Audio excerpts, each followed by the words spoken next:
Olá, boa tarde a todos. Nós estamos iniciando, então, a nossa oficina do Clube de Programação do dia 6 de julho de 2021, começando primeiro, claro, com a nossa hora júnior, né, que está iniciando agora às 16h33, então a gente pode ir até umas 17h30, 17h40, aí a gente faz um intervalinho e retorna para a parte regular da nossa oficina. Provavelmente a gente vai retornar lá por volta de 17h50, né? Ou 18 horas, dependendo se a hora júnior acabar atrasando aí uns 10 minutinhos, que a gente sempre acaba tolerando. Eu vou pedir, então, para todos vocês que estão participando, seja você assistindo aqui com a gente, na transmissão ao vivo, ou assistindo a gravação, não se esqueça, por favor, de vir aqui e preencher a sua presença na oficina. Né? Registre a sua presença. Se você vai participar só da hora júnior, registre na coluna hora júnior. Se você também vai participar da oficina regular, se você depois vai participar só da regular, enfim, registra aí a sua presença. O treino júnior e o treino regular vão ser colocados na página ainda hoje. E aí as colunas aqui também vão ser preenchidas de acordo com o número de problemas que estiverem no treino, tá? Lembrando, pessoal, muito, muito, muito importante vocês treinarem durante a semana. Tá? O clube de programação não é feito apenas das oficinas, não faz sentido. Né? O ideal até, assim, seria que a gente atingisse um estado que nem precisasse das oficinas. A gente acaba, eu acho interessante as oficinas, porque é o momento especialmente de a gente dialogar com os calouros que estão chegando, fazer essas horas juniores, fazer esse curso que a gente está fazendo, né, que é essa jornada de iniciação do clube de programação, então construir essa jornada com esse lower bound, né, de conteúdos e algoritmos e estruturas de dados, isso é interessante. E a oficina, a parte regular também é legal, a gente fazer discussão de problemas, e ainda mais quando eu puder contar mais com os veteranos, né, em que não fique só eu ministrando problemas, mas vocês também, até porque meus horários estão cada vez piores, eu estou com cada vez mais dificuldade de preparar coisa legal para trazer na oficina regular. Hoje mesmo eu tive muito, muito pouco tempo para preparar, eu preparei 2 problemas só para a oficina regular, gostaria de ter preparado pelo menos mais um problema, estava, assim, ali para eu preparar, mas eu passei o problema, eu já tinha passado faz muito tempo, né, mas eu queria preparar o conteúdo de um jeito mais legal, com exemplos mais interessantes, e eu não consegui, então ficaram apenas aqueles 2 problemas ali para a oficina regular. Então eu peço novamente, encarecidamente para vocês, especialmente para o pessoal que já está no clube há mais um tempo, né, já é competidor, que vem aqui na aba escala, né, e se voluntarie para poder ministrar conteúdos. Você não precisa ministrar uma oficina inteira.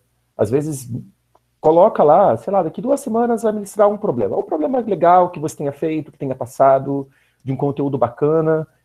Compartilha com o grupo, ministra, sei lá, já tem preciso de 1 hora da oficina regular. Porque se cada um do pessoal mais avançado, os veteranos, fizer isso uma vez por mês, a gente já vai ter um material super legal, uma rotatividade de problemas mais interessantes, né? E alivia para mim, mas não é só questão de aliviar para mim, é questão mesmo de o clube ser cada vez mais um clube, né? E cada vez menos um curso, cada vez menos uma disciplina, a gente não quer isso. Lembrando que quem tá aí na transmissão ao vivo pode abrir a câmera, se sentir à vontade, se tiver condições, se tiver com uma câmera, né, que às vezes a gente acaba não tendo, mas quem tiver com câmera e tiver sentindo à vontade, abre a câmera, fica um ambiente mais legal, todos estão convidados a fazê-lo, né? Bom, além disto, eu vou, antes de começar a discutir os problemas elencados para a hora júnior de hoje, né, e na hora júnior de hoje a gente vai começar a falar sobre arrays, finalmente, esta já é a nossa 11ª hora júnior, a gente não começou a falar de arrays ainda, mas isso com um propósito, né, eu queria consolidar muito bem antes pensamento computacional, e por isso gastei 10 horas juniores para falar de pensamento computacional, para daí a gente começar a falar de arrays e outros conteúdos que vão sendo agregados daqui para frente. É claro também que as horas juniores são construídas sempre em horas, né? 1 hora que acontece a cada semana ou a cada 15 dias, porque às vezes tem acontecido muito frequentemente, infelizmente, de eu ter que cancelar a oficina do clube, a gente acabar tendo oficina uma vez a cada 15 dias. Então, é claro que a gente também está avançando devagar, eu tenho consciência disso, eu não gostaria que fosse assim, mas infelizmente eu também estou sem muitas condições de fazer diferente. Então, no final das contas, aconteceram só 10 horas juniores, e se fosse, por exemplo, se a gente tivesse 4 horas por semana, né, se fosse um curso de 4 horas por semana, construindo essa jornada de iniciação, a gente estaria na 3ª semana de curso, tá? Mas, infelizmente, a gente já está aí há pelo menos 10 semanas, e muito mais, porque eu vi muitas semanas que a gente não teve oficina, né, infelizmente. Mas, agora, nessa 11ª semana, a gente começa a trabalhar com arrays, e assim eu vou construir, então, esses 3 problemas, e também comentar um pouquinho sobre o OBI Chocolate, né, que figurou aí no treino júnior da semana passada, né? Ele apareceu no treino júnior, ele aqui está na oficina regular. E por quê? E eu vou explicar por que eu fiz de propósito isso, qual era o meu propósito, né, em colocar um problema como o OBI Chocolate no treino júnior, e eu já vou também alertando que coisas similares vão começar a acontecer, e tudo isso vai ser explicado ainda hoje. Por favor, fique ligado com a gente, não perca. Antes de começar, então, a discussão desses problemas... Matheus está rindo. Obrigado, Matheus. Antes de começar a discussão dos problemas, né, gostaria de pedir, eu sei que tem alguns entre nós, né, seu Fernando, por exemplo, que estão classificados, que são finalistas, né, da Maratona de Programação. Lembrando que a final brasileira da Maratona de Programação acontece agora, sábado agora, né? E no dia 10 de julho, a transmissão começa às 13 horas lá no YouTube da Maratona. A prova mesmo começa às 14, vão ser 4 horas de prova, né? Então, vai das 14 às 18. Tipicamente são 5 horas de prova, mas como eles tiveram que, com a prova já montada, ter que mudar o formato da competição, porque não ia ser completamente remota, né? Ela ia ser semipresencial. Presencial, só que em séries espalhadas, e não vai acontecer assim.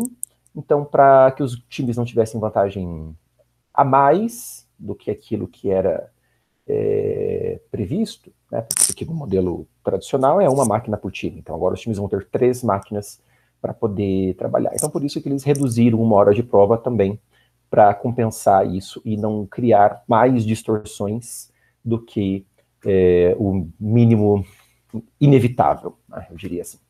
Mas eu sei que a gente tem vários competidores aqui que são finalistas, né? A gente tem o time da UTF Curitiba, que é o Programadores Continue, infelizmente faz tempo já que eles não estão conseguindo participar conosco da transmissão ao vivo das oficinas. Eu tenho conversado bastante com eles até, mas eles não têm como participar. Talvez algum deles apareça ainda hoje na oficina regular.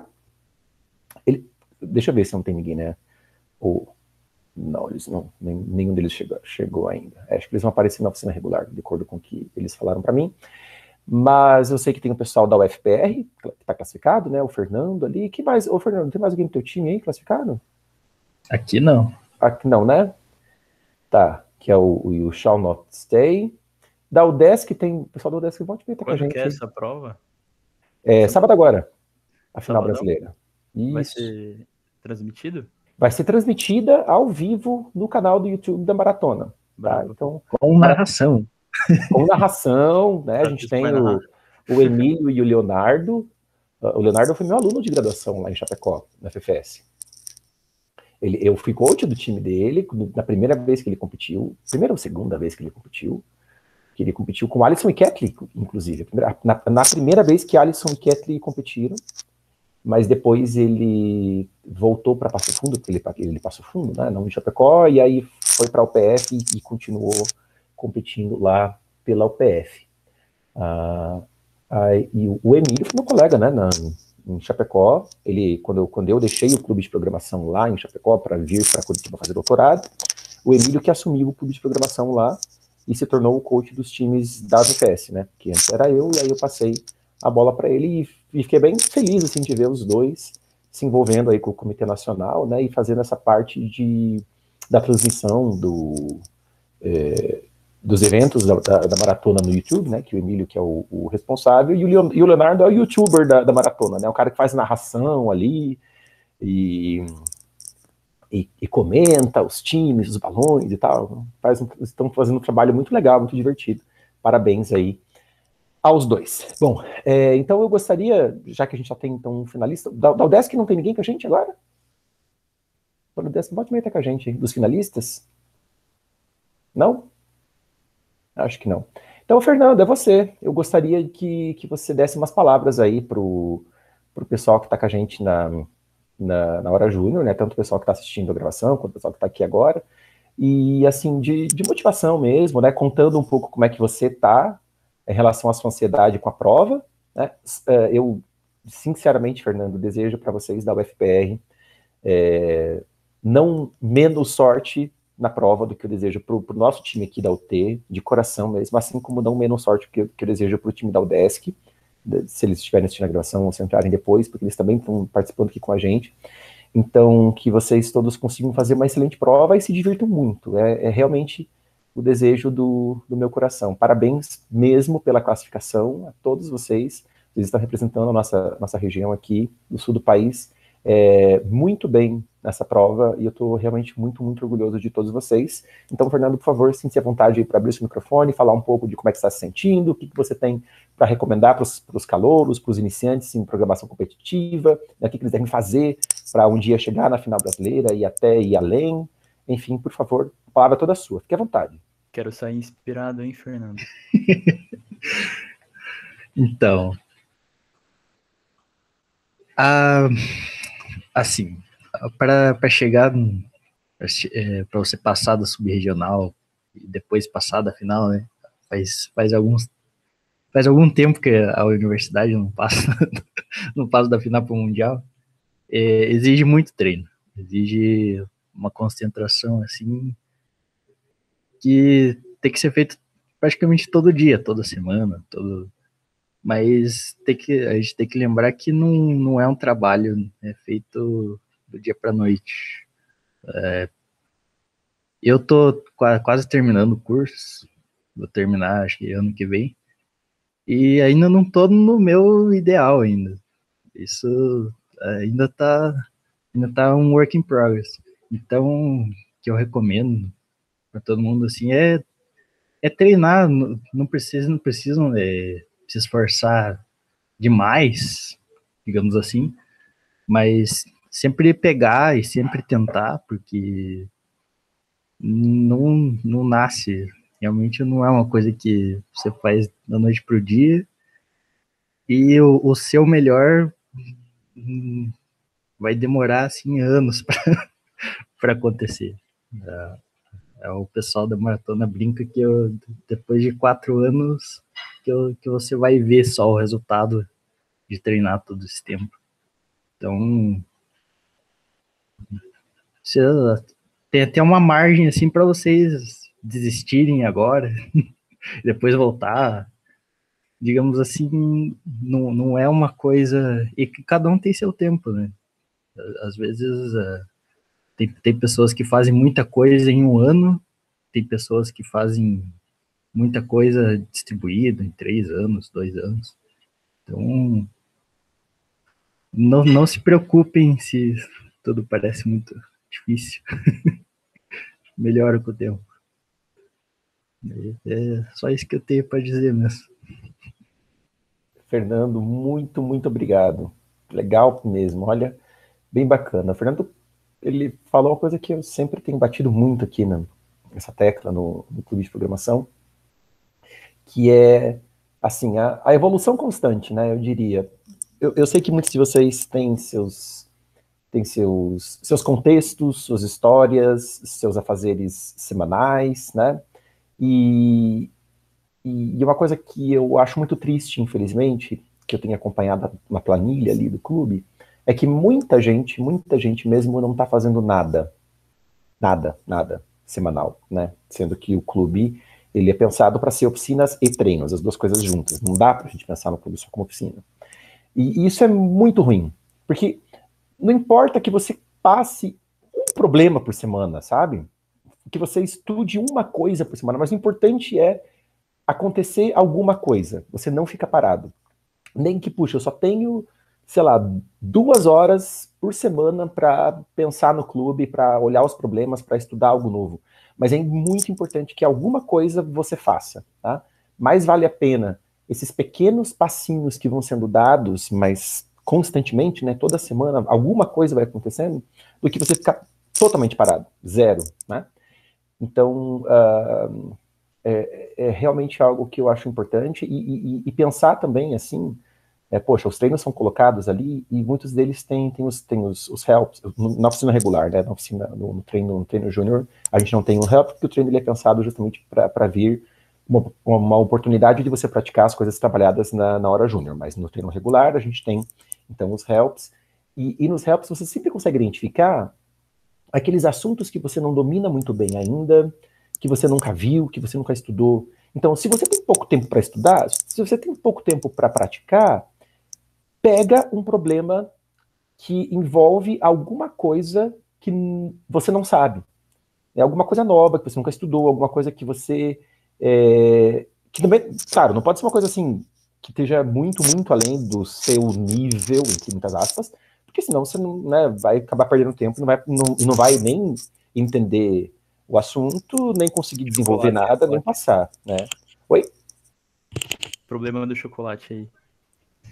Não, o chocolate é outra história. O chocolate é outra história. Mas o importante é, assim, alguma coisa que te tire um pouco da zona de conforto. Que você não fique limitado apenas àquele conjunto de problemas que você consegue passar, né? Mas que você consiga avançar um pouquinho, toda semana, nem que seja só um pouquinho, mas estudar alguma coisa nova, passar um tipo de problema que envolva alguma habilidade nova que você ainda não tinha, isso é o que vai fazer a diferença lá para frente, né? E claro, se você tiver a disponibilidade de treinar muito, melhor, porque aí você realmente tem tudo para ter uma carreira de sucesso na competição. Tá? Então essas coisas são sempre o que a gente costuma falar, porque a gente realmente quer ver todo mundo crescendo, né? Todo mundo saindo do lugar. Bom, vamos então falar sobre os problemas que foram elencados aqui na hora júnior, mas eu já vou então falar sobre essa questão do problema OBI chocolate, né? Por que ele foi colocado num treino júnior, sendo que ele não é exatamente um problema muito fácil. Ele não é um problema que envolva, eu diria, conteúdos avançados. Assim, em termos de conteúdo, o OBI chocolate não tem nada muito do além, assim.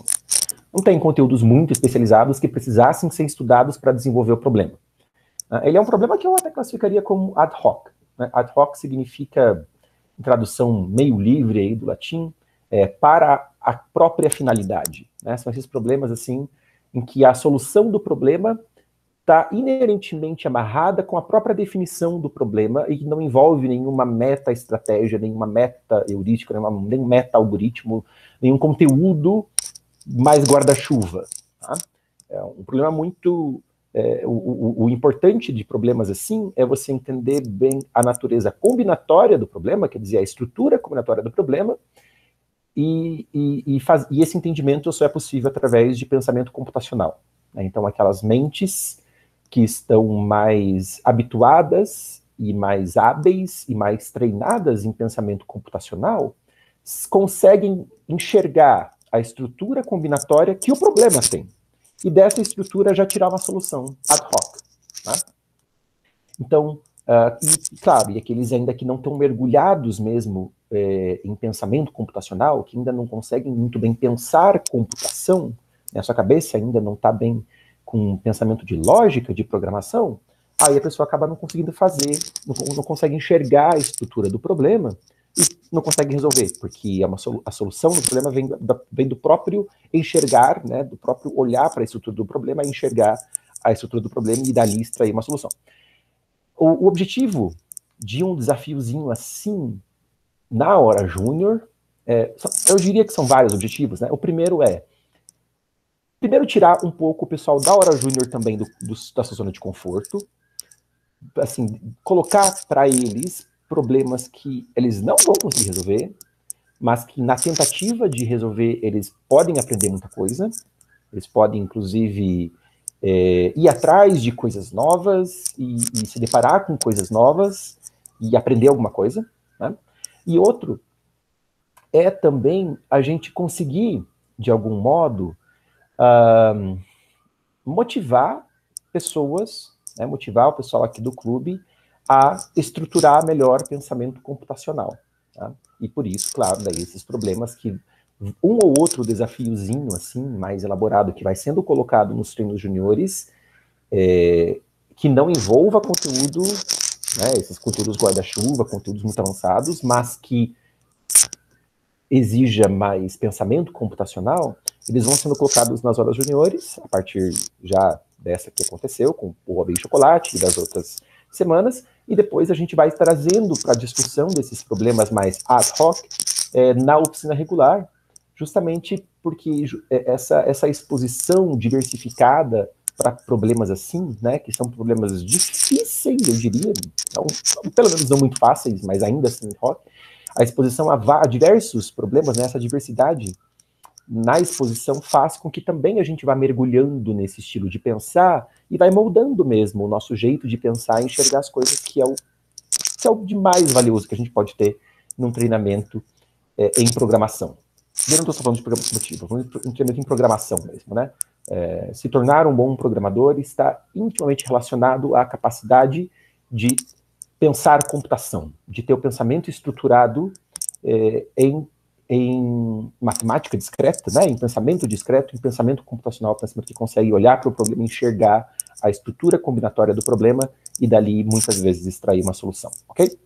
Uau, estou falando um monte, mas essas coisas eram realmente importantes para que se justifique um pouco o modo como a gente vai trabalhar daqui para frente nas próximas horas juniores e também tentar fazer essa ponte entre hora júnior e oficina regular, porque muitos que estão participando das horas juniores acabam não ficando para a oficina regular porque eles acham que não é para eles.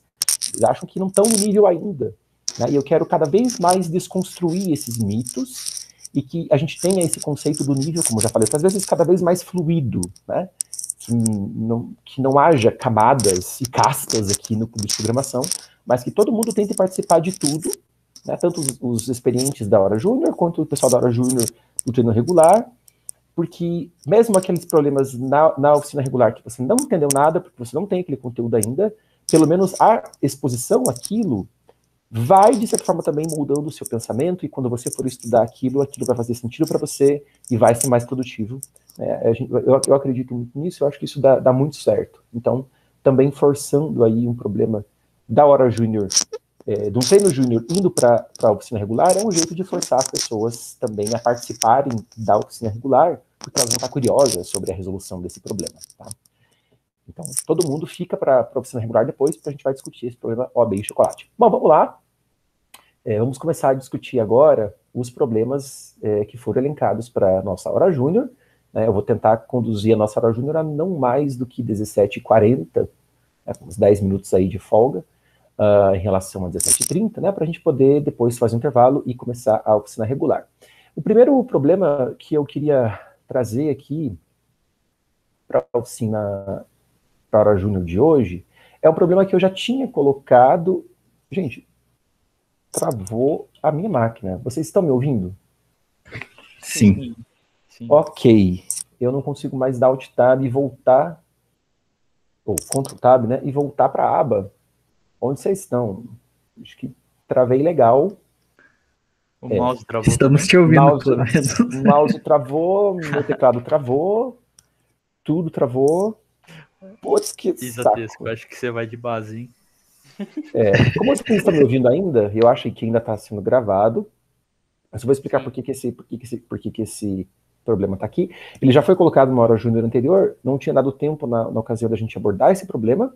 Depois, as outras vezes que eu tentei colocar esse problema, ocorreu algum problema com o OVA e eu não conseguia, as minhas submissões, elas não davam, não retornava veredito. Na verdade, assim, esse problema é um problema que eu já trabalhava muito na FFS, eu tenho algumas soluções que eu sei que passam, que tomam aceite. Eu estava tentando desenvolver uma outra solução com uma abordagem um pouquinho diferente. Na verdade, fiz alguns testes que eu queria, porque esse problema ele tem um propósito bem interessante que eu gosto de trabalhá-lo, e aí essas abordagens estavam tomando WA, né, Wrong Answer. E depois, acho que de algum momento, teve algumas semanas que eu elenquei esse problema para a hora júnior, e eu tentava e não recebia veredito, então por isso que ele acabou não sendo abordado, porque eu queria explorar as outras soluções que estava desenvolvendo e não estava conseguindo. Mas hoje eu consegui trazer esse problema e então a gente vai abordá-lo assim que eu reiniciar minha máquina. Beleza. Estou travado. Enquanto isso, vocês olhem o problema. Quem não conhece o problema, dá uma lida, tenta entrar lá, né? O VA 573, lê o problema e a gente já volta, porque eu preciso reiniciar a máquina aqui. Até mais, pessoal. Tchau, tchau. Beleza. Isso já aconteceu comigo. O problema colocou um vírus no E computador. continua gravando ali. Putz, que pena, eu não consegui pausar a gravação. Pessoal, tá Vamos só cortar. Eu acho que no YouTube tem uma ferramenta para cortar também. Ah, é? Eu não sabia, não. Quando eu for Sim. fazer o upload do vídeo, eu consigo editar lá. Consegue. Bom saber. Então eu vou tentar fazer isso na hora de subir lá. Valeu, valeu. Gente, vamos lá, então, deixa eu retomar. Foi Então, bom pra que deu vocês... pra ler o exercício aqui, Zatesco. Oi? Deu pra ler o exercício aqui. Ah, que bom, legal, legal. Né, esse problema, ele é bem interessante. Eu gosto de trabalhar porque ele é um problema de simulação, quer dizer, basicamente a solução dele consiste em você simular o próprio processo que é descrito no enunciado do problema, mas você tem que programar com cuidado, né, especialmente por conta dos valores de ponto flutuante, né. Então, a entrada é de múltiplos casos de teste, né, os problemas do VA são de múltiplos casos de teste. A gente reconhece que a entrada acabou com uma quádrupla aí de 4 zeros, né? E cada caso de teste é uma linha. Então, na linha, a gente recebe esses valores H, U, D e F.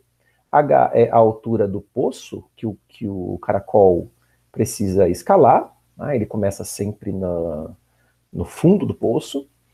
E começou o dia, o caracol, ele escala ele escala U para cima, pés, né, acho que a medida aqui é em pés. Então, por exemplo, aqui, o caracol, ele consegue 3 pés por dia escalar do poço que tem 6 pés. Então, por exemplo, ó, ele começou aqui no fundo do poço, ele escalou 3 pés. Então, depois que ele terminou de escalar, ele está a 3 pés de altura do poço. Só que todo dia ele escorrega D pés. Então, terminou de escalar, terminou o dia, terminou de escalar, ele escorrega essa quantidade D. Então, depois de escalar e chegar na altura 3, ele volta para a altura 2 porque ele escorrega 1. Né? E veja que se o poço tivesse exatamente 3 pés, ele ainda assim não teria saído do poço. Para sair do poço, ele tem que ultrapassar esses 3 pés para daí sair do poço, né? Então ele escorregaria esse 1 pé e ficaria ali em 2 pés de altura, daí no segundo dia ele ia conseguir sair do poço, tá? Só que essa distância que ele escala por dia vai decrescendo. Então ela começa em 3 pés, mas cada dia vai sendo deduzida uma penalidade, digamos assim, que é a fadiga do caracol, e essa fadiga é expressa numa porcentagem, que é o último parâmetro aqui, F, né, que diz respeito a essa fadiga. Então, aqui, ó, ele tem uma fadiga de 10%. Esse 10% é sempre em relação ao quanto ele consegue escalar no começo do processo. Então, quer dizer, 10% de 3 pés é 0,3 pés. Então, quer dizer que todo dia ele vai escalar 0,3 pés menos do que no dia anterior. Tá? Então, no primeiro dia ele escala 3 pés, no segundo dia 2,7, depois 2,4 e assim por diante. Né? Então, a quantidade que ele escorrega é sempre a mesma. Aqui, no caso, sempre 1 pé. Claro, né, o exemplo aqui da tabelinha é exatamente o primeiro exemplo de entrada. E com isso, ó, ele consegue sair do poço já no terceiro dia, porque ele atinge a altura de 6,1, que é maior que 6, né, 6,1, e aí ele tem sucesso no dia 3. Se acontecer de nesse processo ele chegar no fundo do poço, que é 0, e na verdade até para baixo, assim como ir para cima da altura do poço seria o sucesso, e para baixo do 0 seria o fracasso. Né? Então se ele volta para o fundo do poço, vai para baixo de 0, até porque chegar no 0 não é um problema, porque ele ainda talvez conseguiria escalar ou fazer alguma coisa, ainda naquele dia. Mas se ele chega então para baixo de 0, a gente denota então que ocorreu o fracasso e imprime então que houve o fracasso no dia tal, ok? Então tem que fazer esse processo, a simulação. É óbvio que aqui a gente vai ter que trabalhar, tem que tomar muito cuidado, e esse é um motivo pelo qual eu gosto de trabalhar esse problema. Porque ele envolve ponto flutuante e as bases secretas de teste aí dos juízes devem ser bem chatas, bem chatas. Porque eu até já tentei explorar vários, todos esses wrong answer que vocês estão vendo aqui, ó, do lado, foram de explorações que eu tentei fazer implementando uma coisa que a princípio daria certo, mas não dá por conta de ponto flutuante. Alguns desses wrong answer, tá? Teve outros wrong answer que eu tomei, até vergonha de falar isso, mas eu tomei, porque eu tinha escrito success com um C só. Sabe aquele negócio que eu sempre falo, que você sempre tem que copiar? Você copia o que está denunciado para você, não escreve. Eu escrevi. Né? E pior, eu procurando bug no código, que assim, olhei, não, esse código precisa passar. E não consegui achar o bug, porque está concentrado nas contas, concentrado no código, isso não está concentrado no printf. Então, uma parte daqueles wrong answer não é de experimentação, uma parte é porque eu coloquei um C só, onde devia ser 2, tá? Que bosta, né? Então, é aquela coisa, a gente ensina eles de um jeito, mas na hora de fazer, faz de outro. E lá ia. Vamos lá, então. Eu vou alternar aqui o modo de apresentação e a gente já vai fazer o código simulando o mesmo processo. O código de simulação super simples. Não é tão simples assim, mas a gente vai discutir as coisas que têm que ser discutidas no próprio ato de codar, beleza? Bora lá. Então, apresentando uma janela. Falaram que Snail era lesma aí, hein? Acho que é lesma. Lesma caracol. É a mesma coisa, vai. É a mesma coisa, lesma, caracol? Não sei. Qual que é a diferença entre os dois? A gente não é biólogo. Ô, louco. A gente não é biólogo. Animais são todos os mesmos. Chega disso. Snail, lesma, caracol. Sei lá. Enfim. Bora. Os dois são mamíferos, né? São mamíferos, sim. Exatamente. Com certeza, são mamíferos. Esse é o VA 57. Não é no Practice, meu filho. É TNT.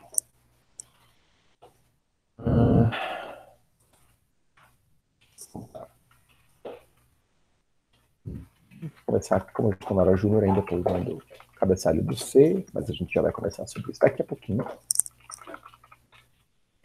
Então, a gente precisa, né? Primeiro vou declarar as variáveis aí que a gente vai ler do próprio enunciado do problema, né, H, U, D e F. Então, vamos lá. Tem H. Esses valores são inteiros, e apesar de a gente ter que depois trabalhar com eles em ponto flutuante e tal, às vezes é interessante você fazer a leitura das coisas que você sabe que são inteiras, né, que são garantidamente pela descrição do problema fornecido como os inteiros, para você já não perder precisão no scanf, tá? Então, aqui a gente vai ler esses valores. Deixa eu colocar para cá o meu Emacs, que daí eu vejo vocês no meu fundo. Aqui vocês estão aqui no meu fundo. Então, vou ler aqui os 4 valores. Ok. São H. Putz, o ruim que tem que ficar alternando daí entre vocês e o problema. Tudo bem. E o critério de parada é quando os 4 valores são 0. Só que, na verdade, todos eles, toda uma entrada válida, são positivos. O H, na verdade, ele é sempre maior que 0. Então, se o H for 0, eu já sei que acabou a entrada. Pela descrição do problema. Então, não preciso testar que todos os valores são 0, né? Basta testar o H que está suficiente. Então, a gente faz isso com esse negócio aí de colocar dentro do while o operador vírgula, né? Porque daí vai ser testado pelo while apenas o último membro concatenado pelo operador vírgula, que no caso é o H. Então, o valor de H é o critério de condição do while rodar. Então, enquanto o H não é 0, a gente vai rodar o while mais uma vez, vai processar mais um caso de teste, tá bom? Aí, eu vou fazer a simulação. Vou fazer essa simulação guardando a posição do caracol, lesma, verme, sei lá, verme não, né? Nessa variável post, eu já vou deixar double, porque a gente sabe que ela pode assumir valores não inteiros, né? Então, ele começa ali na posição 0, eu vou ter uma variável dia, que vai ser o nosso contador do dia. Inicialmente, eu vou setar dia para 0, porque quando o dia acaba é que eu incremento, tá? Daí eu vou incrementar o dia e vou dizer, teve sucesso, teve fracasso no dia tal, beleza? E para saber se teve sucesso, se teve fracasso, eu vou usar uma flag por um código que eu vou estabelecer, quer dizer, 0, o processo está rodando, 1, sucesso, 2, fracasso. Tudo bem? Se quiser, pode até instanciar aqui, ou instanciar, definir umas constantes globais, tipo sucesso, ou coisa assim, mas eu nem vou fazer isso. Eu vou, na mente mesmo, 1 é sucesso, 2 é fracasso. Eu vou perder tempo definindo essas constantes globais, tá legal? Porque a minha ideia é a seguinte, eu vou entrar aqui dentro, então, dentro de um while, que vai simular o processo. E esse do while, enquanto a flag está 0, continua iterando o processo, quer dizer, continua contando os dias. Ao final, o que eu faço então aqui dentro desse do while é simular o que acontece em um dia. O dia acaba, eu incremento o contador do dia, né? Faço o que tem que fazer aqui dentro desse do while, eu não sei ainda, já vou pensar. Lembrando que a gente sempre segue nessa lógica e estimula isso de você criar um código sempre do macro para o micro. Então, depois a gente pensa que vai dentro desse UI. Vamos continuar aqui para a gente não se desviar a atenção em relação às coisas que foram criadas agora. Eu estou falando agora de dia, estou falando de flag, então eu já vou, tudo que diz respeito a flag, eu já vou fazer agora, ali para frente do while. Depois a gente mergulha nas coisas que exigem profundidade, né, para a gente não ficar oscilando também a nossa caixa mental em diferentes contextos e ficar até um pouco tonto, de desce em profundidade numa coisa específica, daí sobe e volta para o panorama geral do código. Então, saber gerenciar isso e esse processo de escrita de código, que nem sempre é linear, é uma coisa que eu acho bem interessante também. E é muito pessoal também, né? Acho que isso tem a ver também com o modo da minha cabeça pensar, que talvez não seja o mesmo modo da sua cabeça pensar. Mas aqui, eu acho que faz mais sentido escrever o código do jeito como eu estou escrevendo, em se tratando desse problema, porque daí eu chego aqui depois desse while flag e coloco aqui que aconteceu alguma coisa on day, olha lá eu escrevendo, né, em vez de chegar lá e copiar, mas vai ter o dia aí que é o dia, e antes eu vou imprimir uma string, né, um percentual uma string, e essa string pode ser sucesso ou fracasso, dependendo do valor da flag. Eu sei que a flag não é 0, porque eu não teria saído daquele do while. E se a flag é 1, então eu vou imprimir, olha lá, sucesso. Se não, fracasso. Beleza? Ok. Vou quebrar a linha ali. Vamos voltar para dentro do while e fazer, de fato, a simulação do processo. Então, eu sei que a posição, ela sempre vai, a posição do cara quando ele está, eu vou somar, né, uma quantidade que ele vai escalar. Essa quantidade inicialmente é U, mas esse U ele vai decrescendo dia após dia. Eu até poderia fazer, pessoal, um negócio assim, de todo dia eu decremento do U, eu tiro do U a determinada penalidade, né? A penalidade eu já vou até calcular aqui, porque ela é fixa para todos os dias, né? Essa penalidade diz respeito... Vou chamar de penalidade? Pen, assim? Pode ser. Ela diz respeito à fadiga, que é um valor de porcentagem, né? Então, vou fazer sobre 100. Importante colocar um ponto aqui para essa divisão ser considerada de ponto flutuante, né?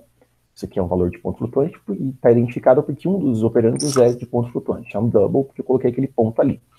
Então, é essa porcentagem que eu multiplico o U, né? Que é a quantidade que ele sobe por dia. Então, tantos por cento do U é a penalidade que todo dia tem que descontar do U. Eu poderia fazer isso aqui, tá?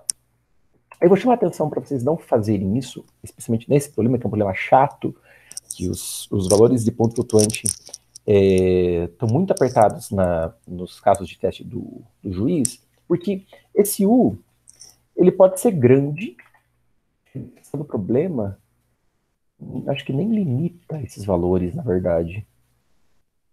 Eu devo suspeitar, eu não conheço, claro, as bases secretas dos juízes, mas eu acho que esse U é grande, porque dependendo dos meus testes, de como algumas coisas implementei, descontar a penalidade do U, que é grande, acabou resultando em erro de precisão.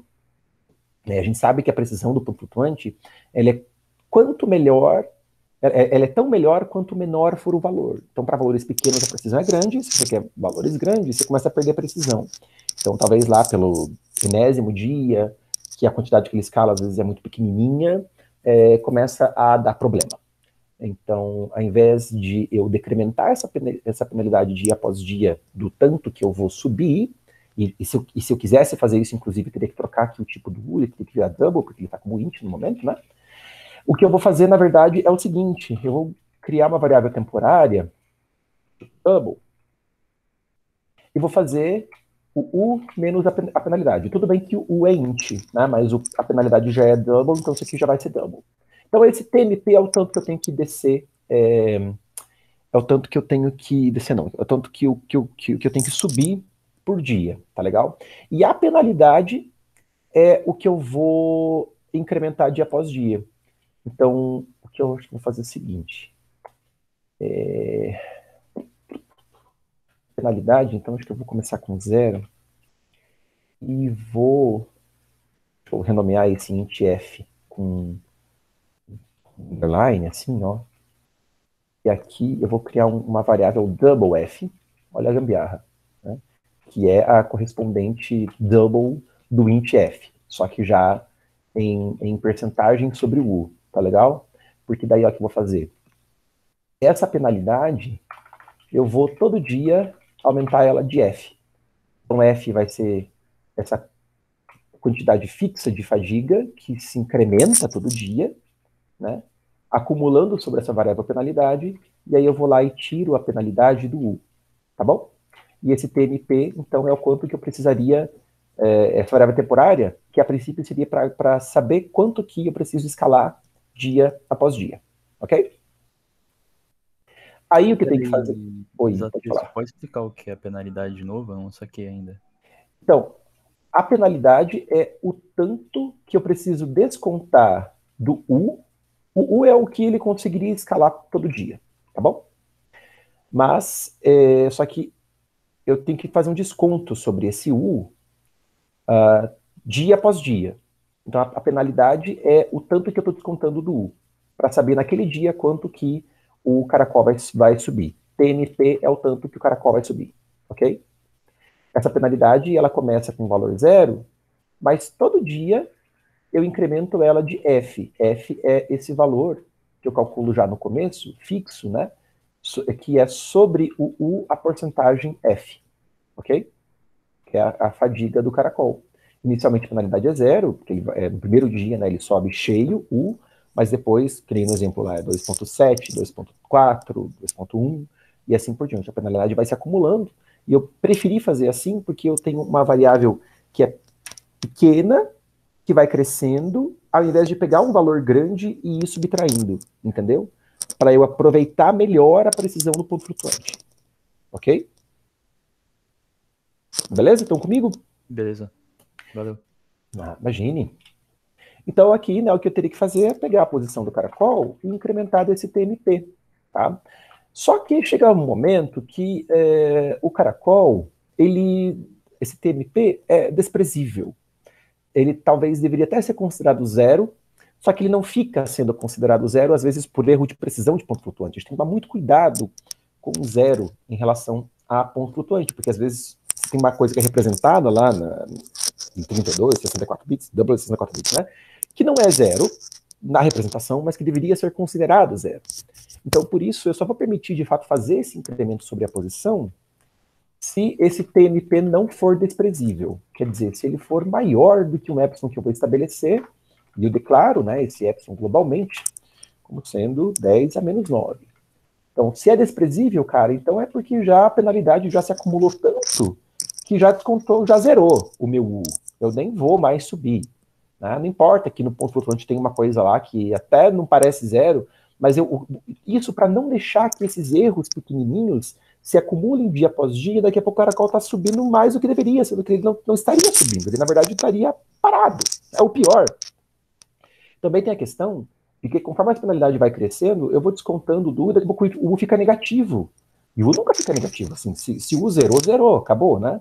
Então, eu só vou, de fato, fazer o caracol subir de TMP se o TMP for positivo. Porque se ele chegar a zero, ou até menor que zero, não incremento mais a posição do caracol, né? Só que ao invés de fazer maior que zero, eu faço maior que epsilon, né? Em comparações com ponto flutuante, a gente nunca compara com zero as coisas. A gente sempre compara com epsilon, sempre permitindo aí essa margem de erro para contornar os problemas de aproximação que o ponto flutuante pode nos trazer, beleza? Aqui, então, bom, já tirei, né? Tira a posição mais SBU, porque a posição está incrementando ali do TMP. Agora, que eu sei onde está o caracol, eu vou já verificar. Será que ele saiu do poço? Sair do poço é saber, né, se essa posição excedeu a altura H, maior que H.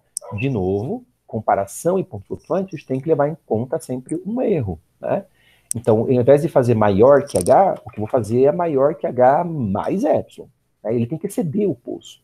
Então, não é só o maior que H ali. Eu vou somar um epsilonzinho, e aí, somando esse epsilonzinho, eu tenho realmente a garantir que caracol saiu do poço. Né? Se isso acontecer, flag recebe 1. Se não, se ele não saiu do poço, o que ele tem que fazer? Ele tem que escorregar. Da posição eu tiro D, né, que é o tanto que ele escorrega. E se ele for para baixo de zero, se essa posição ficar negativa, eu boto a flag para 2. Né? Ao invés de fazer posição menor que zero, eu vou fazer posição menor que menos epsilon.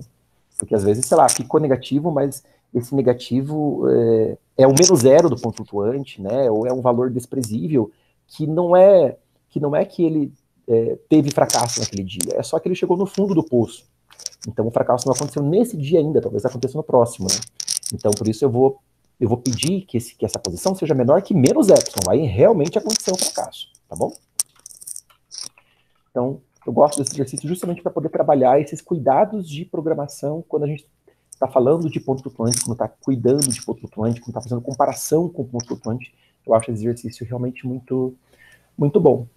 E é isso, né? A gente aqui simulou o que tinha que simular. Subiu o que tinha que subir, verificou se saiu do poço, se não saiu, escorrega. E além de escorrega, na hora que escorrega, ver se teve fracasso. É isso, tá bom, não tem mais o que fazer. Eu acho que fiz tudo certo. Não sei. Ô, Zatesco, eu entendi ali até o if, até o temp maior que epsilon, só que eu não entendi se posição maior que altura mais o epsilon. Então, né, porque imagine, se ele chegar na altura do poço, ele não saiu do poço ainda. Mas às vezes o valor que está em ponto flutuante gravado na variável pós, ele deveria ser considerado igual ao valor de H, só que a comparação acaba dando, é maior. Só que esse maior é por causa de um erro desprezível, que um erro que deveria ser negligenciado. Quer dizer, os dois valores deveriam ser considerados iguais. Só que na hora que você faz a comparação com o ponto flutuante, a comparação diz que um valor é maior que o outro, quando na verdade eles não deveriam ser considerados maior, não deveriam ser considerados um maior que o outro. Então, se eu quero comparar dois valores de ponto flutuante e ter certeza que o valor A é maior que o valor B, eu tenho que pedir que o valor A seja maior que o valor B, inclusive considerando uma margem de erro, entendeu? Porque senão poderia ser o caso dos valores deverem ser considerados iguais, só que não estão sendo considerados iguais por causa que a diferença entre eles é muito pequena. Beleza? E a diferença entre eles está atrelada a algum erro de ponto flutuante que foi acumulado sobre a variável conforme o processo foi sendo iterado e a simulação foi acontecendo. Ok?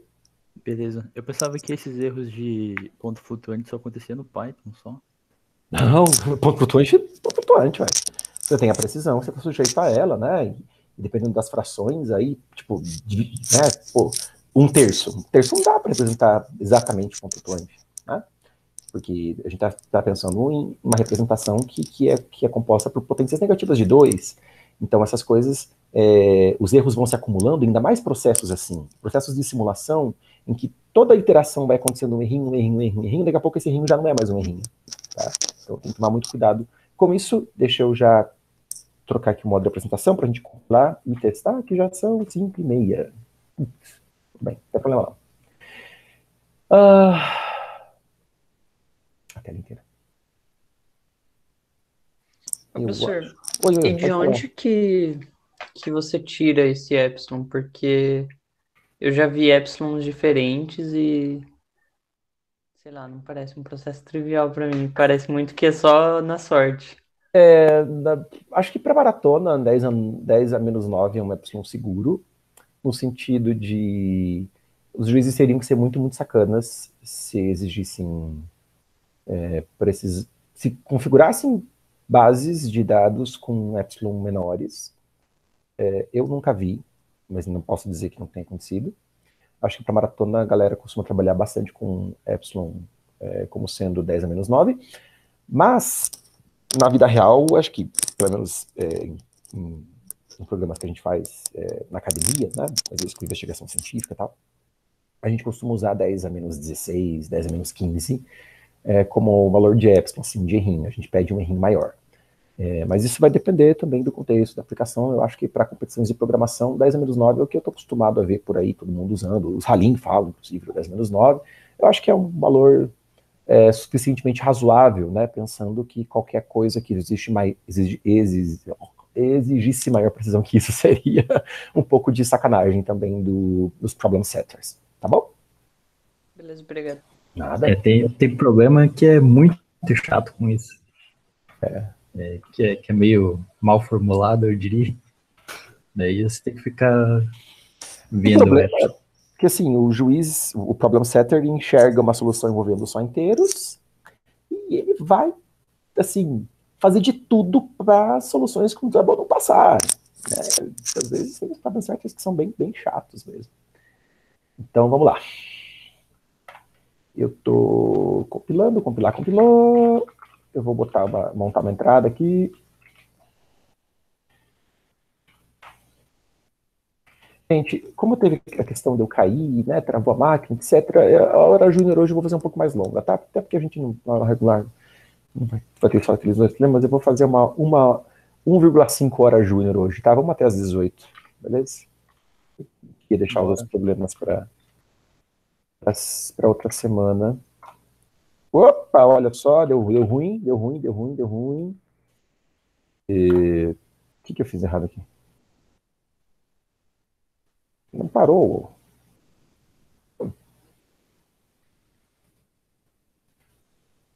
Deixa eu voltar aqui no TNP.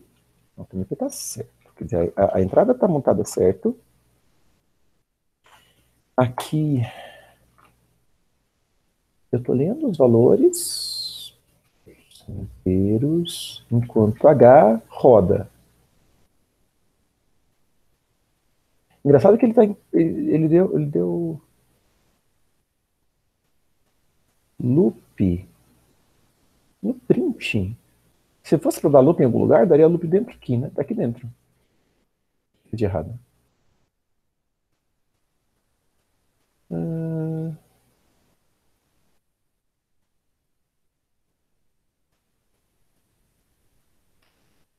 Não sei. Peraí. Eu não estou no diretório correto aqui, pô. Eu estou no diretório do meu ensaio, practice. E aí esse TMP devia ser alguma outra coisa que eu fiz de algum outro problema. Nossa, sorry. A flag não foi declarada? Flag não foi declarada, muito bem. O que mais? Mais nada? Muito bem. 3476822, aparentemente está funcionando. Vamos submeter. E aí,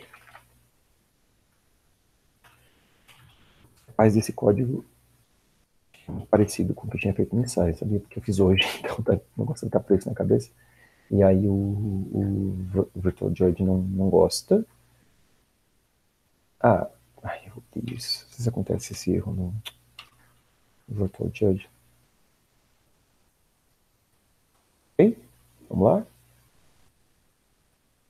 Não, tá indo. Foi. Não ficou igual. Pending. Judge que violento, né? Saco. Enquanto isso eu pego mais café. Tá frio aqui em Curitiba. Quem tá aqui em Curitiba sabe, né? Tava quase pegando... Passou. Tava quase pegando um cobertor para dar a oficina enrolado no cobertor. Mas hoje não tá tão frio quanto ontem. Beleza, passou, fechou, vamos lá. Vamos pro próximo problema.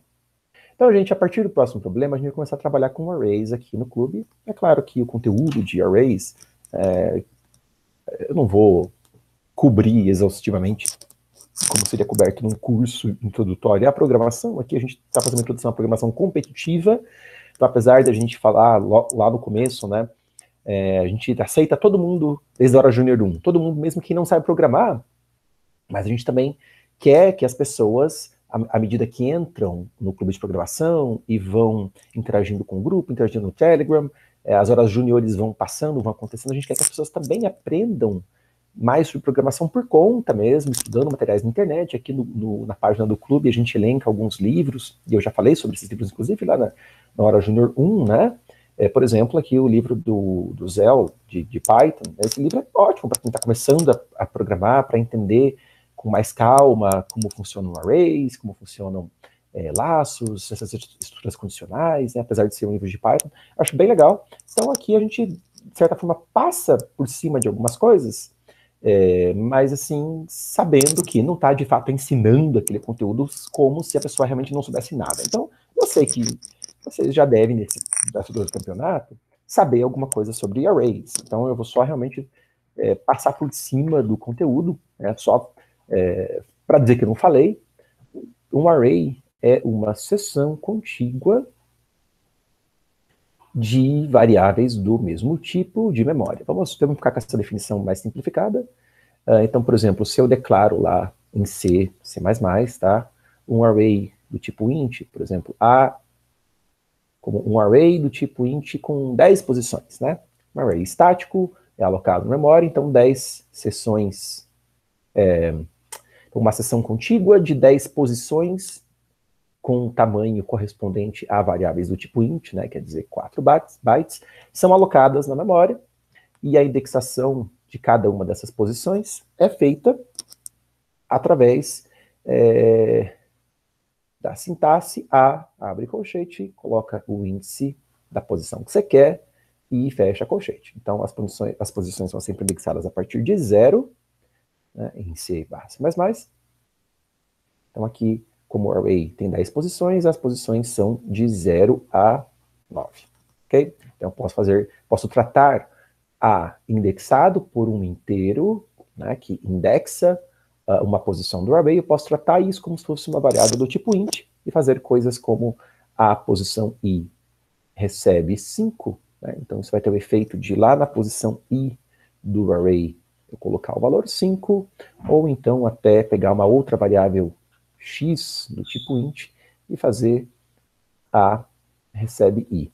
Isso vai ter o efeito de x, se é uma variável do tipo int, como é uma variável do tipo int, vai receber o valor que está gravado lá na posição i do array. No caso aqui, no nosso exemplo, esse valor é 5, e isso é tudo que eu vou falar sobre arrays, para não dizer que não falei, né? Por quê? Porque o foco do clube aqui, a partir já desse momento, e as coisas vão crescendo e vão evoluindo, é trabalhar muito mais do que o conteúdo básico de programação, nesse momento das horas juniores, na nossa jornada de iniciação, mas o propósito agora é justamente trabalhar aquilo que não se trabalha por aí, que não se trabalha em cursos introdutórios da programação, que é desenvolvimento de pensamento computacional, né, de a gente trabalhar problemas, de trabalhar a estruturação combinatória de problemas, enfim, esse tipo de coisa é onde a gente vai se concentrar e focar. Então, se você realmente não sabe o que é um array, nunca trabalhou com array, dá uma lida no material, no livro do Zellman, por exemplo, ou de qualquer outro material que você pegue na internet aí, mais introdutório, de programação mesmo, que aqui a gente vai focar em programação competitiva e especialmente naquilo que a gente quer fazer com programação, né? Naquilo que vai para muito além do escrever código, mas sim programação como uma habilidade, uma atividade de resolver problemas computacionais. Ok? Tendo dito isso, vamos para o próximo problema da nossa oficina, que é esse problema Star Trek, é o 1973 do Uri, e neste problema, eu vou rapidamente explicar o que está acontecendo aqui. Também é um problema do estilo simulação, tá legal? A ideia é, você tem uma quantidade de estrelas, acho que é estrelas, por exemplo, 8 estrelas, tá? Em cada estrela você tem uma quantidade de ovelhas. Então aqui, por exemplo, tem 8 estrelas, e na estrela 1 eu tenho uma ovelha, na estrela 2 eu tenho 3 ovelhas, na estrela 3 eu tenho 5 ovelhas e assim por diante. O carinha que mora na estrela 1, ele é malvado, e ele vai começar um processo de sair passeando aí, fazendo uma jornada nas estrelas, roubando as ovelhas das estrelas dos seus irmãos, que são os moradores, que são os fazendeiros que eu ia falar cultivam ovelhas, que criam ovelhas nas outras estrelas, tá legal? Então ele vai sair roubando ovelharada das estrelas dos seus irmãos, ok? E o processo é o seguinte, em cada estrela que ele chega, ele vai roubar uma ovelha, e se a quantidade de ovelhas que tinha naquela estrela for um número par, ó, se for um número par, ele vai para a estrela I-1. Se for um número ímpar, ele vai para a estrela I+1. Então vamos tentar entender aqui o processo por esse exemplo, tá? 1, 3, 5, 7 e 11 são os primeiros primos, a exceção aqui do 1, né? Que 1 é primo, pô. Então vamos lá. Então eu tenho na estrela 1 uma ovelha. Aqui 3, 5, 7, 11, 13, 17 e 19. Né? São 8 estrelas. Aí você vai dizer, pô, mas você não falou agora há pouco que array em C, C++ é indexada a partir de 0, e aqui está indexando a partir de 1. Numa situação dessa, tem duas coisas que a gente pode fazer. Depende do problema. Ou você, quando faz a leitura da entrada, quer dizer, na leitura e na impressão, você faz o mapeamento da descrição do problema que está fazendo a indexação a partir de 1, e o seu código que está fazendo a indexação em 0. Então você sabe que tanto na leitura quanto na impressão, tanto na entrada quanto na saída, você vai ter que fazer esse mapeamento, né, de somar 1, subtrair 1. Ou então você aloca uma posição a mais para o array, a posição 0, e não usa ela para nada, fica ali de não usar para nada, e não tem nenhum problema, né? Que é como eu vou fazer aqui em relação a esse problema. Eu vou alocar um array com 9 posições, não 8, né? E não vou usar a posição 0, porque eu vou usar só as posições de 1 a 8 e tá tudo bem. Cuidado quando você faz isso, que você precisa garantir que alocou a quantidade suficiente de posições para o array, né? Porque se eu alocasse, se eu fosse lá, por exemplo, um array A com 8 posições, isso vai me alocar, vai me dar posições de 0 a 7. Se eu quiser acessar uma posição 8 de um array onde essa posição não existe, isso pode me fazer tomar uma falha de segmentação, e aí vai dar um runtime error como erro para o meu programa, né? Porque eu acabei alocando um array muito pequeno para aquilo que de fato eu queria usar, né? Uma vez que eu quero usar uma posição a mais do que aquilo que eu realmente preciso. Na prática, o que a gente sempre recomenda aqui em programação competitiva é você, por exemplo, se você tem que alocar um array com 10 elementos, não aloca com 10, aloca com 12. Se você quer alocar um array com 100 posições, não aloca com 100, aloca com, por exemplo, 112. Quer dizer, aloca com um número que seja da mesma ordem de grandeza, para você não ter impacto em relação à complexidade, enfim. Então, que seja um número da mesma ordem de grandeza, só que um pouquinho maior. E isso é até interessante, tem um macetinho que a gente faz, por exemplo, às vezes você precisa alocar arrays muito grandes, um array com 10 na sexta posições, né? 10 na sexta é 1 seguido de 6 zeros. E aí você está nervoso lá no meio da prova, no meio da prova de programação, e você não consegue nem mais contar esses zeros aqui, eles se embaralham na tua frente, assim, na tua vista, Aí você tá enxergando, às vezes, 6 zeros, mas tem 5. E aí você alocou um array menor do que deveria ser, né? 10% menor do que deveria ser. E pior, os testes que você faz ali no terminal, às vezes não tem 10 na sexta dados, não tem, né, 1 milhão de dados. Tem só 100 mil dados, ou 10 dados, enfim. E aí você nem consegue perceber nos seus testes onde está dando o problema do seu código. Tá? Então, por isso a gente recomenda, não coloque esses zeros assim.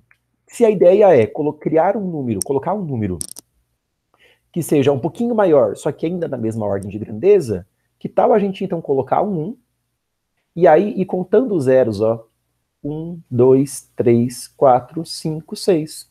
Então, esse aqui é o nosso 10 na sexta, ó. Ele não é 10 na sexta, né? Ele não é 1 milhão, na verdade. Ele é 1.123.456. Mas é um número da mesma ordem de grandeza que 10 na sexta e um pouquinho maior, com uma folguinha, né? E a gente gosta de fazer isso porque daí você vai digitando ali, né? 1, 2, 3, 4, 5, 6, sai mais rápido e você tem segurança de que o número tá certo, né? E não precisa ficar contando zeros, ok? Fechando esse assunto. Aqui, voltando ao problema. Então, por exemplo, o nosso irmão ladrão lá roubou uma ovelha da sua própria estrela, inclusive, que é a estrela onde ele mora, a estrela 1. Então, aqui vai para 0 ovelhas, só que o número que estava aqui era 1. 1 é ímpar, ele vai para frente. Chegou aqui em 2, ele vai roubar uma ovelha e vai para 2, né? O número que estava aqui era 3, era ímpar, então ele vai para frente e assim por diante. Né? Se tivesse aqui, por exemplo, ao invés do 5, tivesse o 4, digamos, então na hora que ele chegasse aqui, ele ia roubar uma ovelha, ia para 3, como tinha 4, 4 é par, ele vai para trás. Então, ele vai fazendo isso até ele querer ir para uma estrela que não existe, seja à esquerda ou à direita, aqui nesse array, nesse vetor. Tá bom? Então é isso que a gente quer fazer, simular esse processo e saber quantas estrelas ele visitou. Então é o primeiro número que você tem que imprimir, né? Quantas estrelas ele visitou e qual foi a quantidade total de ovelhas que ele não roubou. Então, da quantidade total de ovelhas que tinha aqui, quantas ainda restaram, tá? Quantas não foram roubadas. São as duas coisas para imprimir no problema. Beleza? Dúvidas? Perguntas? Não? Se ele começar roubando e for ímpar, se par, ele volta. Ele para. Se já tiver logo na estrela dele um número par de ovelhas, ele vai roubar uma estrela e vai tentar ir para a esquerda e já vai parar. Tá bom? E não vai continuar o processo. Ok. Vamos lá. Vamos dar isso aqui. Eu tenho que alternar o modo de...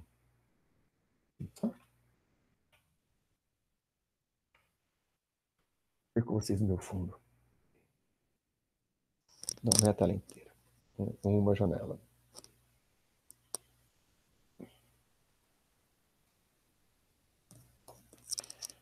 Bem, esse é o URI 1973. Eu estou no diretório errado. Estou de novo no diretório. Quero estar no diretório TMP. Que saco isso. 73. Depois eu movo tudo isso lá para o nosso Dropbox do clube. E aí o ponto H.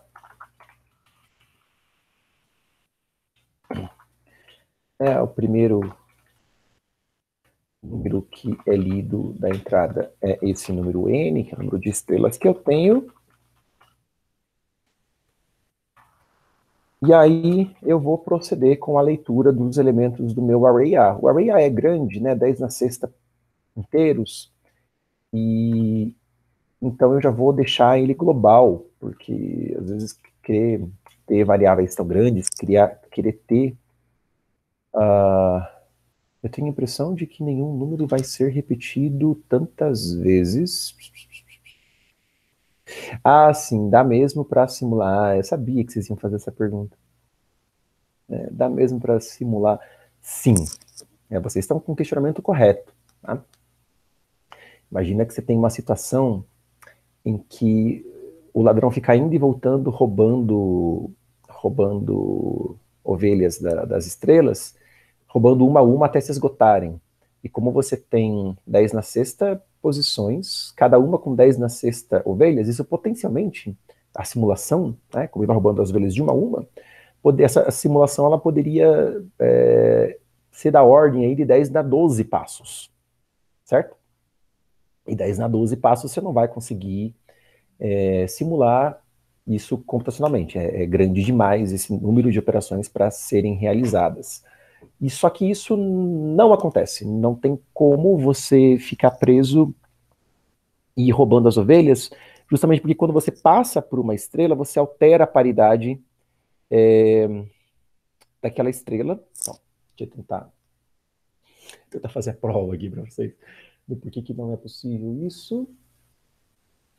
Mas, ok, então tá.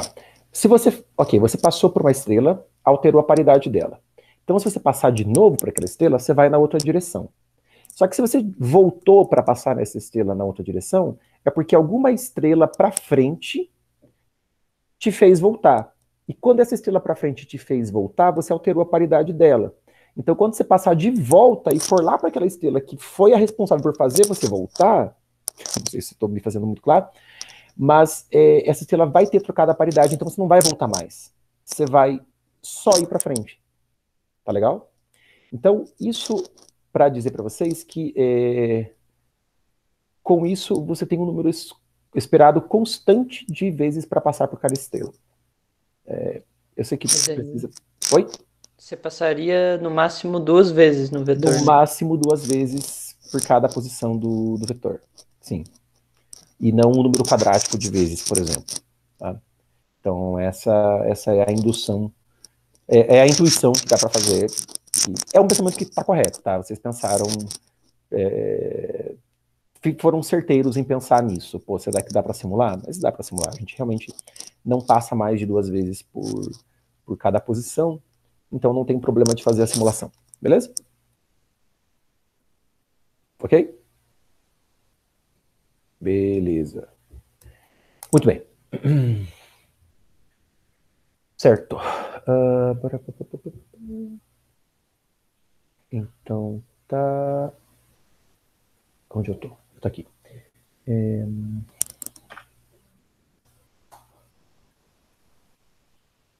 Bem... Eu tô aqui. A gente precisa fazer a leitura desse array, deixa eu alocar ele globalmente aqui. Ao invés de colocar aqui 10 na sexta, né, eu gosto de trabalhar com constantes, então defino uma constante max, que é o máximo que também o vetor pode ter. Você pode me dizer assim, mas talvez eu não use 10 na sexta posições. Não tem problema, a gente geralmente costuma chutar a pau da barraca para trabalhar com alocação estática, né? E aloca o vetor com o tamanho máximo que ele pode ter, porque alguma base de dados vai explorar um vetor tão grande assim. Se o juiz colocou ali que o vetor pode ter até 10 na sexta posição, é porque ele vai ter em algum momento. Tá? E aí eu vou fazer a leitura aqui dos elementos do vetor. Começa na posição 1, não na posição N, né? Tá indo... Okay. Leio o AI. Depois que eu fiz a leitura, eu preciso começar a simulação do processo. Tá? Simulação do processo e como é que eu vou fazer essa simulação. Lembrando que aquilo que eu tenho que computar, no final das contas, são a quantidade de estrelas pelas quais eu passei e a quantidade de ovelhas que não foram roubadas. Então, uma coisa interessante para se fazer na hora que está lendo a quantidade de ovelhas em cada estrela é já ir acumulando a quantidade total de ovelhas. Tem uma variável lá, que eu vou chamar, por exemplo, aqui de chip, que começa com 0, e aí a cada estrela que eu leio, eu acumulo a quantidade de ovelhas naquela estrela nessa variável chip. Então, eu já começo a minha simulação com a quantidade total de ovelhas guardada nessa variável chip, e aí a cada ovelha que eu roubo de uma estrela, eu decremento 1 não só daquela estrela, mas também da variável chip que eu preciso imprimir depois lá no final do processo de simulação. Mas eu preciso tomar um pouco de cuidado, porque se eu vou acumular sobre essa variável chip o total de ovelhas em todas as estrelas, veja, são 10 na sexta ovelhas em cada uma das 10 na sexta estrelas. 10 na sexta vezes 10 na sexta, 10 na 12, 10 na 12 não cabe no int. Essa variável aqui não pode ser do tipo int, ela tem que ser do tipo long, posso escrever long assim até ll, desde que eu vim aqui em cima, e def long, ll. Beleza? Eu estou pronto para iniciar o processo de simulação. Para isso, eu vou fazer também num do while. Quer dizer, tem a variável i, que é onde eu começo o processo, né? E enquanto o i for maior ou igual a 1, i menor ou igual a n, eu sei que estou restrito aos limites do meu vetor, né? Se eu quiser ir para i igual a 0 ou quiser ir para i igual a n mais 1, acabou o processo de simulação, né? Em cada iteração, antes de roubar a ovelha daquela estrela i, eu já vou calcular qual é a estrela para onde eu vou no próximo processo, porque eu preciso saber, a informação, né, de para qual estrela eu vou, depende do valor atual do número de ovelhas naquela estrela, e não depois de roubar. Tá? Então eu tenho que pegar o AI, né, que é a quantidade de ovelhas ali no array, na posição I, e eu preciso saber se isso é par ou ímpar. Você pode fazer isso até com operação bit a bit, se quiser, eu acho legal. Quer dizer, e bit a bit 1. Eu estou verificando qual que é o valor do bit menos significativo do array A na posição I. A na posição I é um inteiro, né? Então esse valor vai ser 0 ou vai ser 1, dependendo se o número for par ou ímpar, né? Eu vou fazer um ternarinho aqui, com licença. Então, se for ímpar, né, que 1 é ímpar, 1 é verdadeiro, né, 0 é falso. Então, se for ímpar, o que eu tenho que fazer é somar 1 com a posição onde eu estou. Se for par, o que eu tenho que fazer é tirar 1 da posição onde eu estou. Então, no final das contas, o que eu vou fazer é a próxima posição para onde eu vou, que eu vou guardar nessa variável next, aqui, deixa eu instanciar essa variável, é a posição onde eu estou mais esse valor. Esse valor pode ser 1 ou menos 1, dependendo se o número de ovelhas na estrela I no momento é ímpar, né, ou par. E aí, por que eu guardei nessa variável temporária next? Né? Porque eu ainda preciso roubar as ovelhas, a ovelha da estrela I.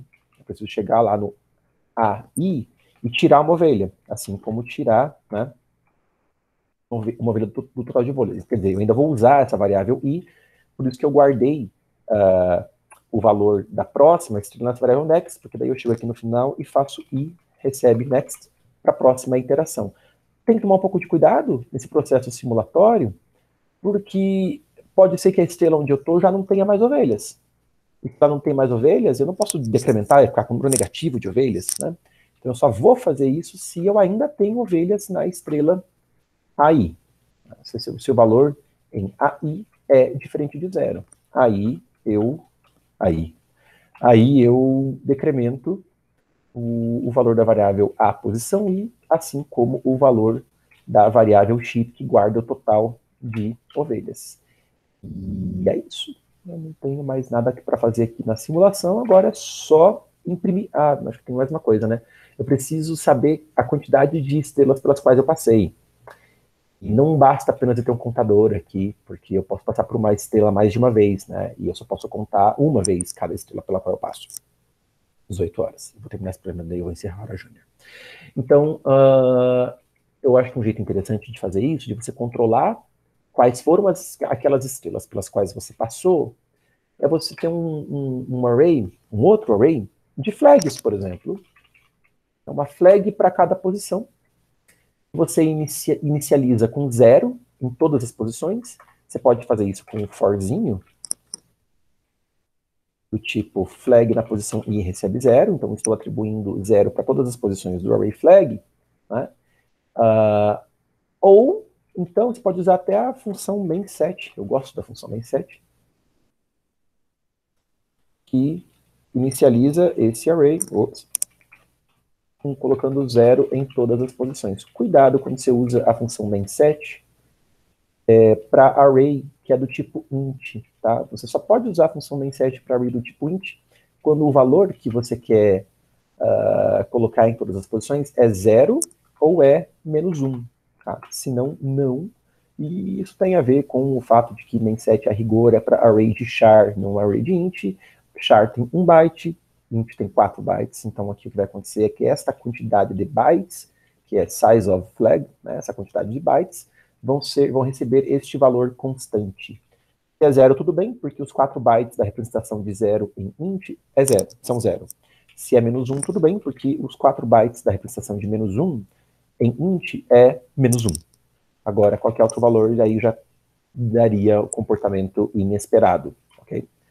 É uma funçãozinha que eu acho legal de usar, mas teria outras soluções, com certeza não é a única.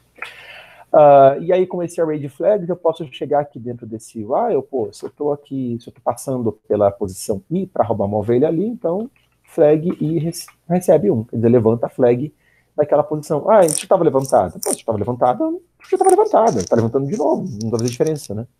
Então, mantém ali a bandeirinha levantada. Cheguei aqui no final do processo, aí eu vou percorrer de novo todas as estrelas só para ver aquelas que estão com a bandeirinha levantada. E vou contar. Então, vou ter um contador aí, vou chamar de stars. Começa com 0 até. Eu venho no final do processo, passo por todas as estrelas e se a flag está levantada, eu conto, né? Quer dizer, faz stars receber o valor da flag na posição I. Então, aquelas estrelas que tiverem com a flag baixada, com valor 0, não vão somar nada na variável stars, aquelas que estão com valor 1 vão somar 1. Então, assim, eu vou estar contando todas as estrelas pelas quais eu passei, ok? No final, eu vou imprimir.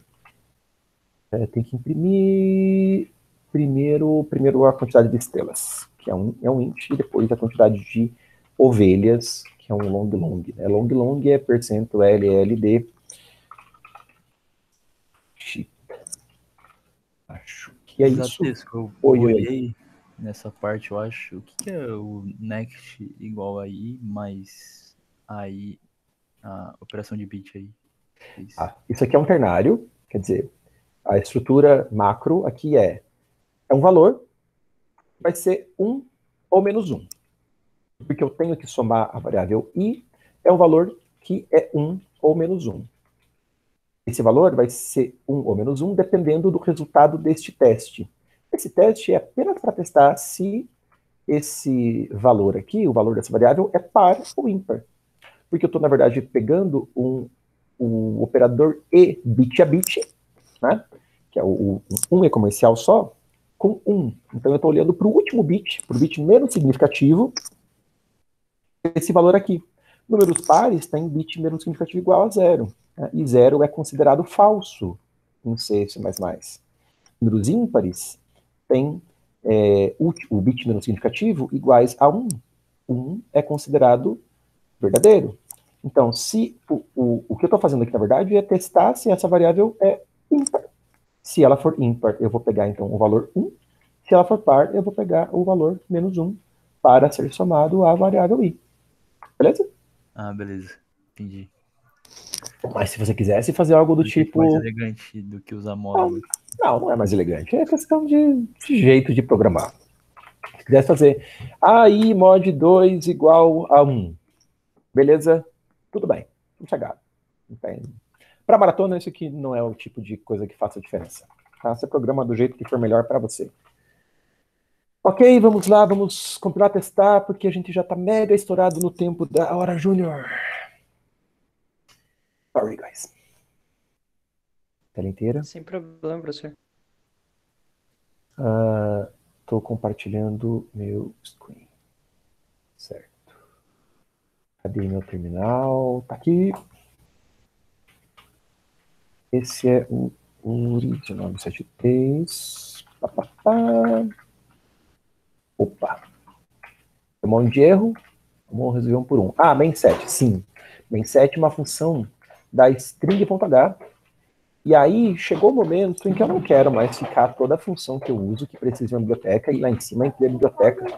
Aqui eu já vou, então, a partir deste problema, e para todas as horas juniores para frente, assim como eu faço na oficina regular, eu vou começar a incluir aquele meta-cabeçalho do C++, que simplesmente bota a STL inteira no código. Ah, isso não deixa o código mais lento? Não, isso aqui é resolvido em tempo de compilação, de modo que apenas as funções, os códigos, né, das funções que de fato são usadas vão depois figurar no binário executável, né? E assim a gente se livra de ter que toda coisinha que precisa de uma biblioteca, especialmente as da STL, né, que as da STL tem um monte de biblioteca lá, e aí tem que ficar incluindo aquelas bibliotecas todas um saquinho. Então a gente, para evitar isso, inclui esse meta-cabeçalho do C++, né, que é bits/stdc++.h. A gente costuma não fazer isso profissionalmente na indústria, porque aí isso, de fato, às vezes pode impactar tempo de compilação, não tempo de execução, mas aqui na maratona a gente faz isso e deixa o computador talvez rodar um pouquinho mais por conta desse cabeçalho, mas assim a gente já resolve a nossa vida na hora de escrever o código. Que mais que deu de erro aqui? Será que só isso? Não, mais nada. Então, uma entrada, pegar ali rapidinho oh, shit. Ah, que droga. Esse bugado isso aqui, pera aí, sorry. É o problema da minha mesa digitalizadora, que às vezes não quer funcionar muito bem como mouse. Acho que é algum problema da sensibilidade da caneta, que tem que ficar ajustando, e eu sou preguiçoso para fazer isso. 8,68, que é a resposta, né? E aqui...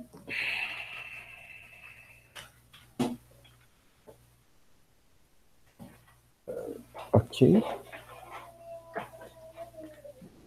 7,63.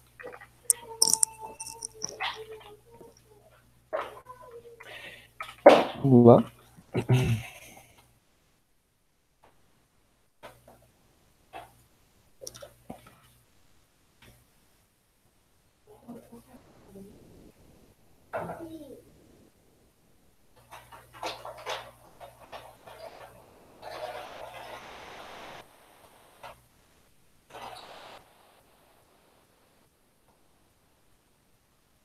E passou.